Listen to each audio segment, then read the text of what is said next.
Good evening, you, and welcome to a Thursday night episode of Brett's Old Time Radio Show. Thank you for joining us once again for our regular late night visit to those dusty studio archives of old time radio shows right here at my home in the southwest of the United Kingdom. I'm Brett, I'm your host for our Nighttime podcast. Welcome, one and all, to another episode. We've got loads of social media. They're all called Brett's Old Time Radio Show. Give us a little follow and a little like. It would be much appreciated. Our supporter page is at patreon.com/Sunday Night Mystery. But now it's time for our latest adventure with those Texas Rangers. And I could tell you, this is our penultimate episode. It's episode number 94. It's called Alibi. It was first broadcast on the 7th of September, 1952. Of the Texas Rangers, starring Joel McRae as Ranger Jace Pearson. Another authentic reenactment of a case transcribed from the files of the Texas Rangers.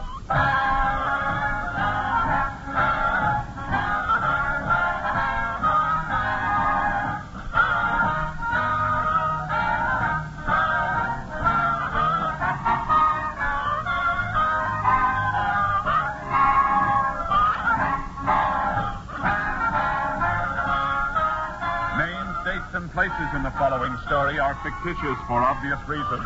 The events themselves are a matter of record. There's nothing so comfortable as a nice, plump cushion. And I don't mean the sofa pillow variety. I mean a financial cushion to fall back on when times get tight, when sickness lingers, or when unemployment strikes. The best way to build this necessary cushion is to chop a little money off each paycheck. Not necessarily a great sum, but a steady little sum which you can put into United States defense bonds. These bonds now earn greater interest, give you a quicker return, and may be held at interest for as long as 10 years beyond maturity. You're putting a financial cushion behind Uncle Sam's back when you buy your own with bonds. Because every dollar you put in United States bonds is an investment in your country's strength and security. That's the same as setting up a safer world for your children. Start building your cushion now by signing up for the payroll savings plan where you work, or use the bond-a-month plan where you bank for United States defense bonds. They're now even better. Now, back to Tales of the Texas Rangers.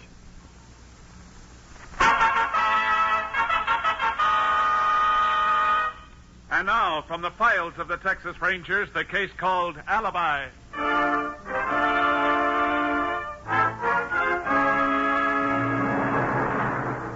It is approximately 10 a.m. on Wednesday morning, July 17th, 1948. A large truck carrying sheep is traveling at a moderate speed along Highway 28, leading into Bancroft, Texas. The driver of the truck squints his eyes against the glare of the morning sun, while his sleeping companion stirs uneasily in the blazing heat.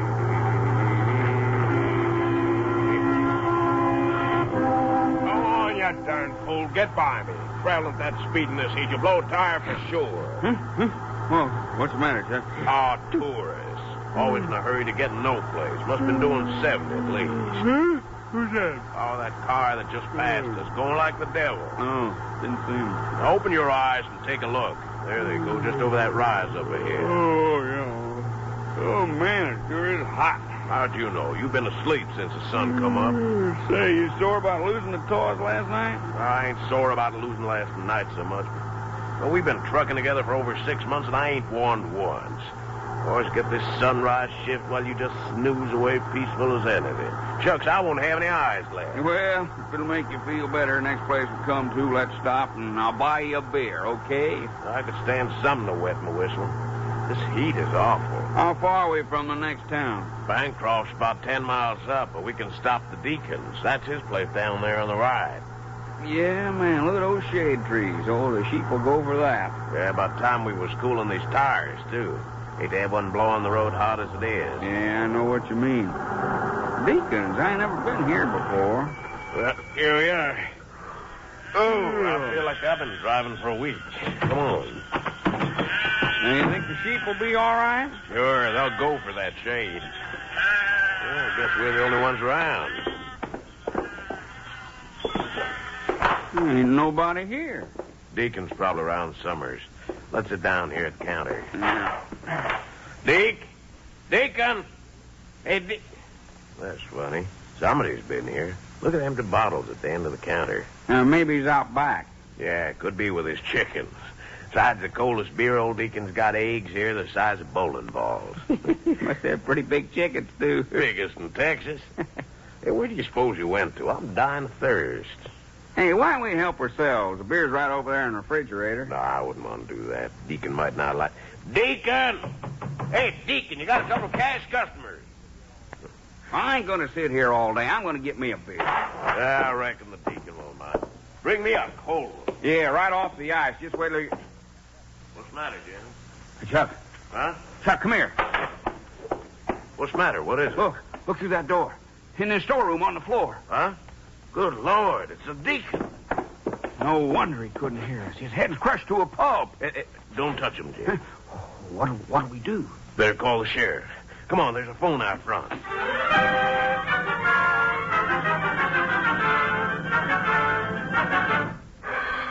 As soon as Sheriff George Hoffer of Bancroft County received the truck driver's call, he immediately requested the assistance of the Texas Rangers.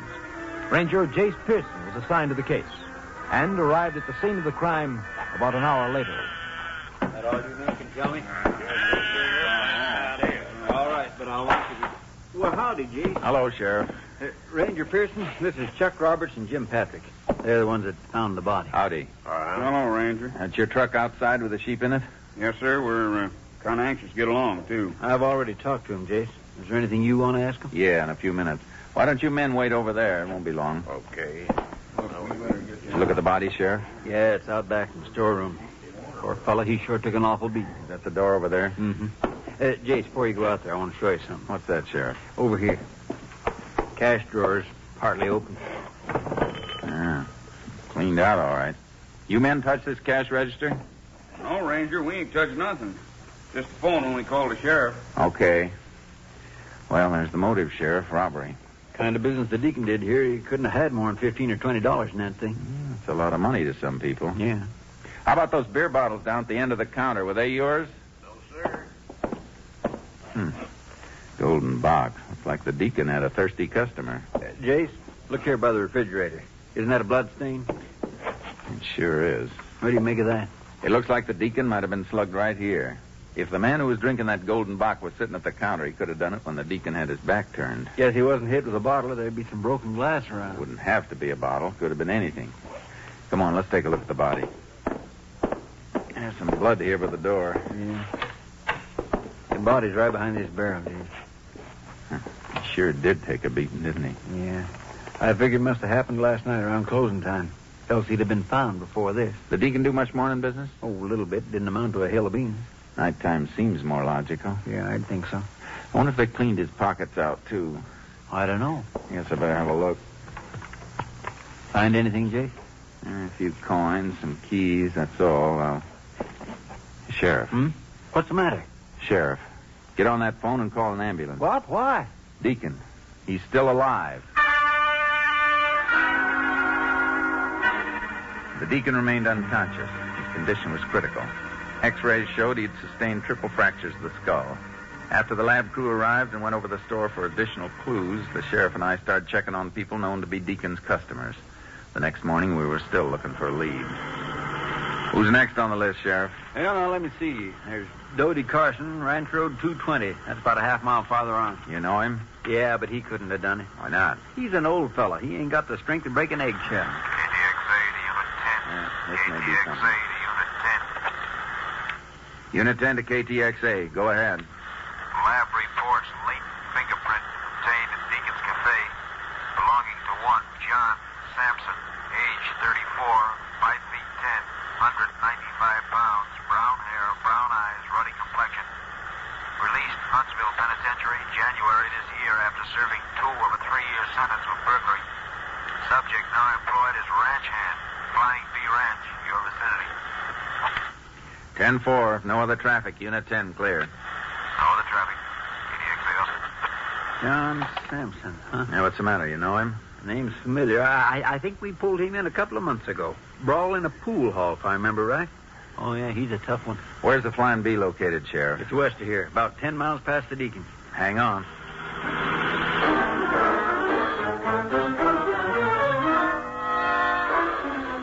15 minutes later, we arrived in the ranch yard of the Flying Bee. The foreman told us that John Sampson was out riding fence. I got charcoal out of the trailer while the sheriff borrowed a horse, and we headed for the area where Sampson was supposed to be.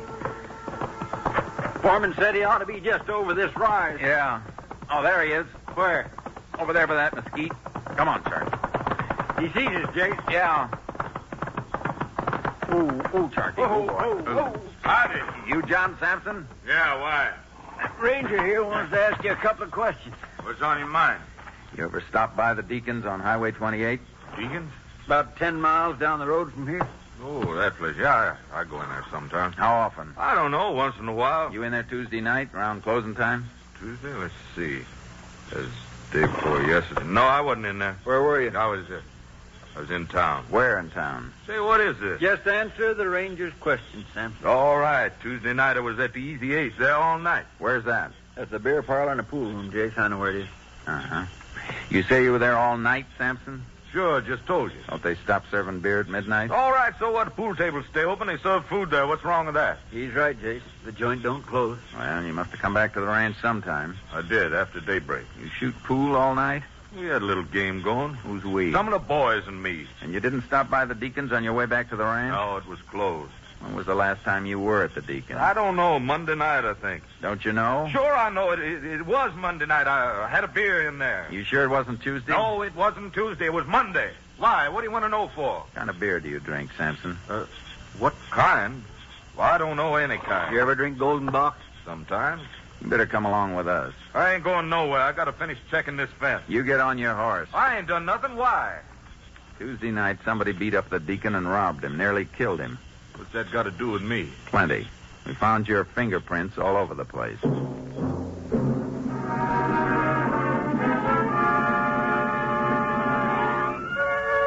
We took Sampson in and checked his alibi. The manager at the Easy Ace said he had been there all Tuesday night and had left near daybreak. It seemed like the man was telling the truth, but we didn't want to release Sampson until we had a talk with the Deacon. We called the hospital and learned that he was still unconscious. We went back to the sheriff's office. Sampson was getting impatient. Hey, how much longer you guys going to keep me here? Just until we check on a few things. Now, listen, I know my rights. You going to keep me here, you got to book me. We will when the time comes. On what? Manager at the pool room told you I was there. What more do you want? Better witness? What's the matter with him? How do we know he's not covering up for you? He's no angel, you know. I've had him in here before, too. And on account of that, you're holding me. Take it easy, Sampson. If you're in the clear, you got nothing to worry about. Who said I was worried? Excuse me, Jace. You guys think you're fooling with some dumb bunny or something? Hello. If you're so innocent, Sampson, Yes, Sheriff. why are you giving us so much static? Now, look, I'll Ranger. tell you. Either you got to Yes, book me or that's right, turn me about loose. 15 It's as minutes. simple as that. Right. You got anything more important to do? That's my business. All right, Sampson. I got a deputy outside who'll be glad to entertain you for a while. What do you mean by that? You'll see. Look, I want to get out of here. You will if you're telling the truth, and that's what we're going to find out right now. What was that phone call, Sheriff? The hospital. The Deacons regained consciousness.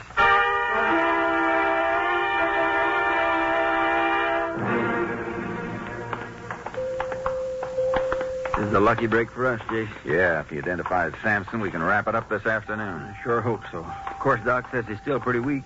He might not take the question. Here's your room, 121.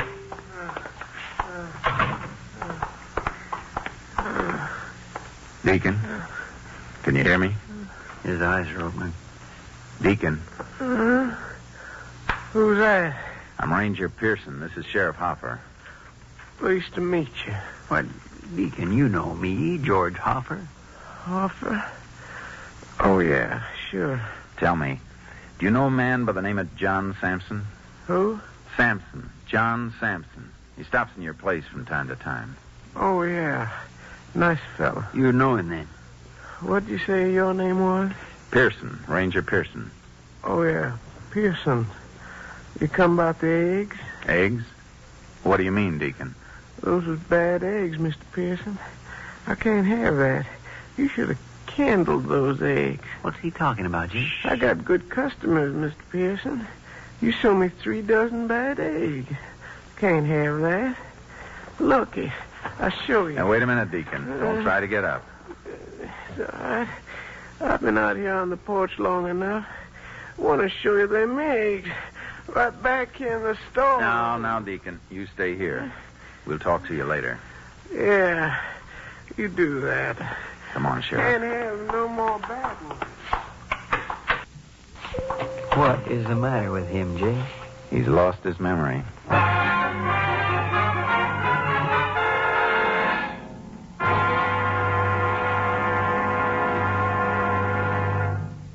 In just a moment, we will continue with Tales of the Texas Rangers, starring Joel McRae as Ranger Jace Pearson. If you want your child to have the best elementary schooling you can give him, won't you get a pencil and paper to take down the address I'm going to give you at the end of this message? Unless we start preparing now, in a few years our public schools will be as behind the times as the Little Red Schoolhouse. Because of the huge increase in our birth rate during and after the last war, it's estimated that by 1956, there will be some 7 million more children in elementary schools than there are now. We must start preparing at once. More equipment will be needed, textbooks, playgrounds, and above all, more elementary school teachers. To help assure your child a proper education, join and work with local groups and school boards. And for free information about how people in other communities are improving their schools, write to this address. National Citizens Commissions for the Public Schools, 2 West 45th Street, New York, 19, New York. Now back to Tales of the Texas Rangers.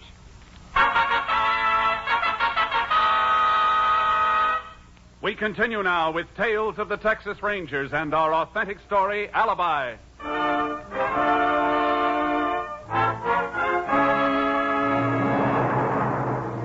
With the deacon suffering from loss of memory, we knew there was only one thing to do, release John Sampson. We went back to the sheriff's office and asked the deputy to bring him down from his cell. Well, it's about time. What's the big idea of locking me up? Oh, pipe down. All right, Joe. I'll take over things. Ranch. Look, what do you think you're kidding? You ain't got nothing on me. Right now we haven't. What's the matter, Ranger? Did the deacon die? Would it make you feel better? Wouldn't make any difference at all. I got an alibi, and you know it. All right, Sampson, you're free to go. But if we want you again, you better be around. Yeah, and remember this. If you did do it, we'll get you sooner or later. You're a 2-time loser and still our number 1 suspect. So what? You can't prove nothing? Go ahead. Book me. But if you do, I'll sue you for false arrest. Now, what do you know about that? Go on back to your ranch. But I'm warning you, you set one foot out of this county and we'll pick you up so fast you won't know what's happened. I ain't going no place. Don't worry. I'll be seeing you, Sheriff. He's so sure of himself. Yeah, I'm too sure. I don't like it. Well, what do we do now? Wait till morning, I guess. Then I want to have another talk with the deacon. Well, Jace, what do you expect to gain by that? I don't know. Maybe if we just keep asking him questions about anything, we might pick up an angle to go on. He might remember something. Yeah, suppose it's worth a try. Right now, it's our only hope.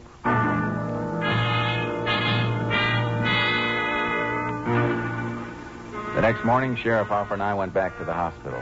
There we learned the deacon had improved to the point of taking nourishment, though he was still suffering from loss of memory. Even with the odds against us, we had to try once more.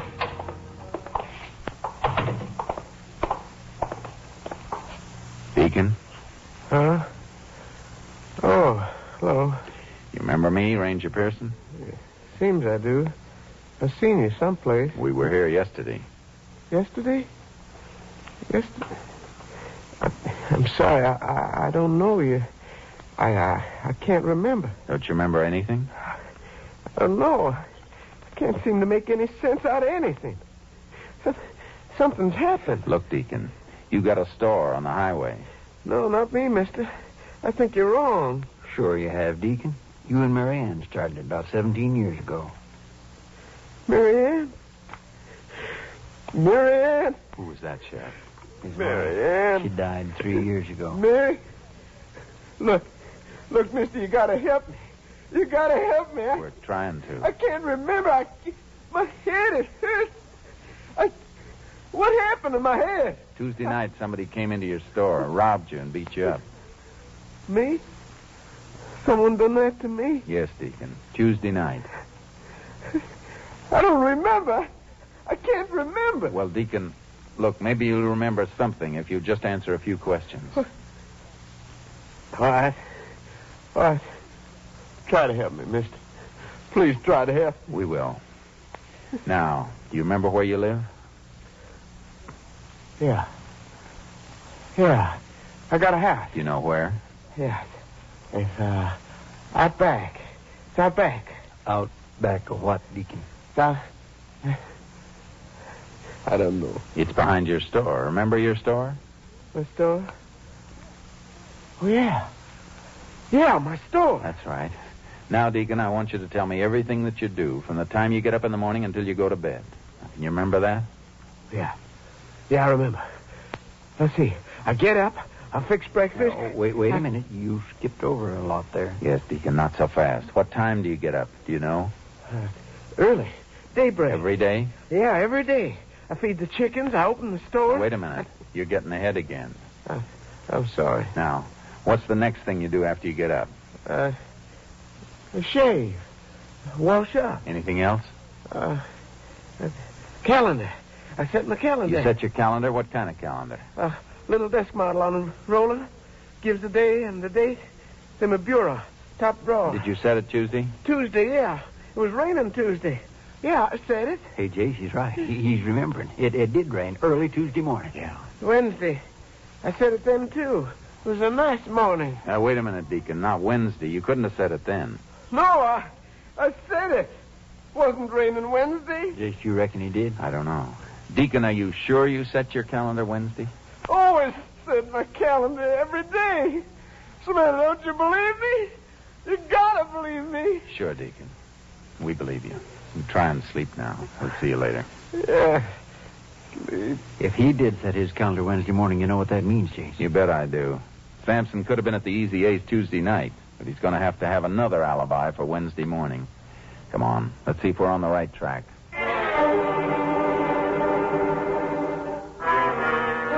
45 minutes later, the sheriff and I pulled up to the deacon's house behind the roadside store. In the top of the dresser, we found the calendar. The deacon was right. It was set for Wednesday, July 17th. From there, we went straight out to the ranch where Sampson worked. He wasn't around, and no one had seen him. On our way into town, we sent out an APB to pick him up. Then we headed for the Easy Ace pool room. Well, I don't see him anywhere, do you? No, the manager's not around either. Let's ask the waiter. Waiter? Be with you in a minute. Oh. Howdy, Sheriff. Ranger. What can I do for you? You know a fellow named Sampson who hangs out here? Sampson? Well, I don't seem to recollect. You ought to know him. He's here a lot. Huh? Oh, you mean the one that works out the Flying Bee? That's him. Yeah, I see him in here time to time. Was he here last night or this morning? Oh, it's hard to say. Lots of people here last night. Was Sampson here? You fellas looking for him? Look, will you quit stalling? I was just asking. Come on, mister. If you know, you better tell us.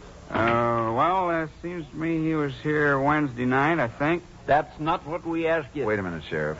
What was he doing here Wednesday night?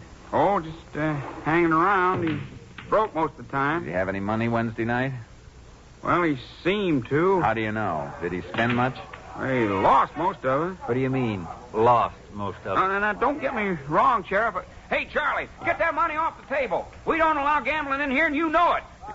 Oh, let's see.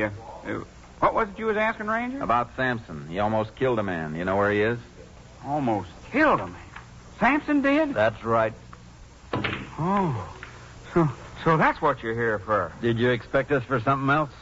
Look, Sheriff, don't get me wrong. Wednesday night there was a little crap game here. Sampson was in on it. I thought you'd come about that. Crap game. Here? Well, not exactly, Sheriff. I mean, it started in here. As soon as I saw it, I told him to break it up. Managers don't allow that sort of goings-on. And Sampson was in on it, huh? Well, now, that's what I was going to tell you. A few minutes after I told them to quit, they moved out back into the alley. Well, now, that ain't exactly in here, but it still don't look good. So the manager sent me out to break it up again. Then what happened? Well, this Sampson got kind of mad. That's how I figured he was losing. He didn't want to quit. Did he? Well, finally, after told him about 3 times. You know how much he lost? Oh, about $20, I reckon. He sure was mad. $20, huh? Probably every cent of it was Deacon's. Oh, I ain't saying he lost all of it, because he come in here earlier today and broke a 5. How long ago was that? About half an hour. Bought a dozen bottles of beer and left. Where'd he go? You know? The only place I know would be his girl. Where does she live? Over the dry goods store on Benner Street.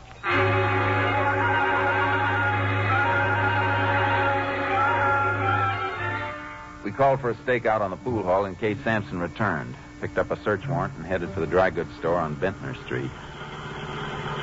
And there it is, Jason. Yeah, I see it. Better park around the corner. He won't be able to see our car here. Let's hope he's up there. Yeah. Those must be the steps going up the side of the building. They are. Looks like only one apartment up here. Yeah. And there's only one door. That's a break.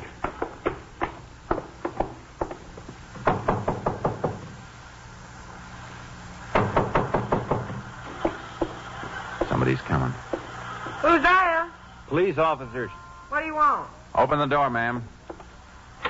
Look, I was sleeping. Sorry to disturb you. Mind if we come in? I sure do. I told you I was sleeping. This time of day? I sleep late. Better let us in, lady. We got a search warrant. For what? We're looking for John Sampson. We ain't here. We think he is. I ain't seen him in a week. Sure, you can look. See for yourself. What's your name, ma'am? My name's Molly. You say you've been asleep? That's right. What's this empty beer bottle doing here? Ain't no law against beer in this county. I drank it before I went to sleep. Why? The bottle's still cold, and it's Sampson's brand, Sheriff. Yeah. He must be up here. No, he ain't. What's back of this door? Hey, that's my bedroom. You can't go in there. Sorry, ma'am. That a closet there? Yeah, just my clothes in it, that's all. Stand back, Sheriff. I'm going to open it. Johnny, look out! Watch it, John. All right, Sampson. You almost got your girl that time. Come out of there or we'll blast you out. Throw your gun out first. Okay. There it is.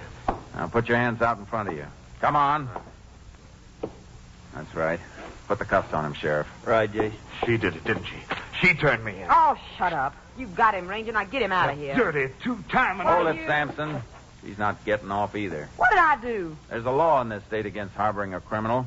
Come on, you two. Let's go.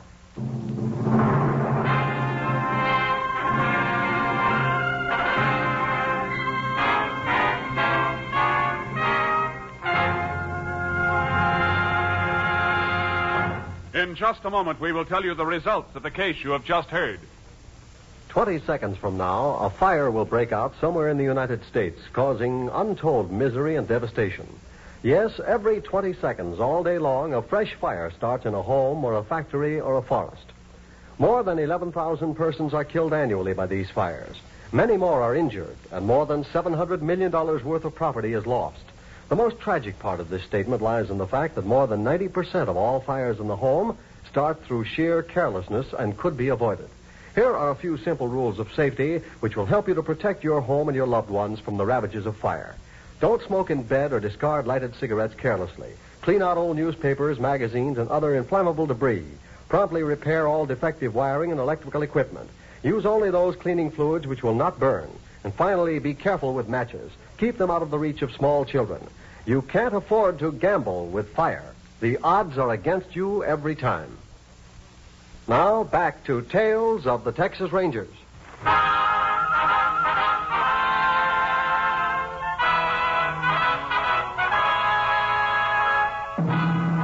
And now, here are the results of the case you have just heard. John Sampson was found guilty of robbery by assault with intent to murder. On October 11th, 1948, he was sentenced to 99 years in the state penitentiary at Huntsville. Molly Andrews was given 2 years in the women's prison at Goree for obstructing justice, as prescribed in Article 338 of the Texas State Penal Code. Ladies and gentlemen, we hope you and your friends will be listening to our show next week. There are 2 reasons we are asking you to be tuned in. First, because the case is a very interesting one. And second, because it will be the last performance, for a while at least, of Tales of the Texas Rangers.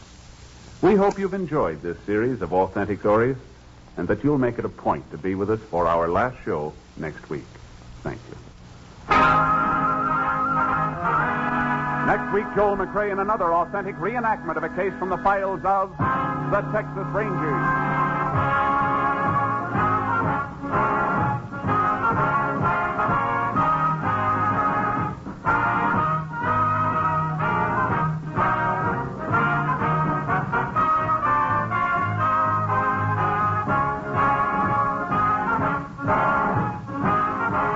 Joel McRae is currently seen in San Francisco's Story, a Warner Brothers release.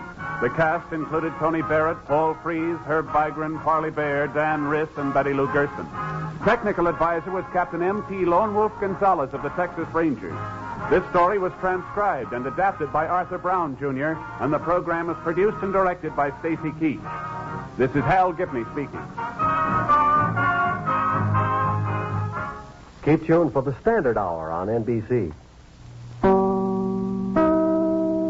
Welcome back. I hope you enjoyed our latest adventure with the Texas Rangers. And don't forget, we'll be back tomorrow with some comedy with Dad's Army, going live at 5 p.m. UK time. Now, as I mentioned earlier, we've got a supporter page, patreon.com/Sunday Night Mystery. Thank you from the bottom of my heart. And can I just say, when I say thank you, I really do mean it. There's a lot of podcasts out there you guys could be listening to, and I find it an absolute privilege that you decide to spend just a little bit of time with us.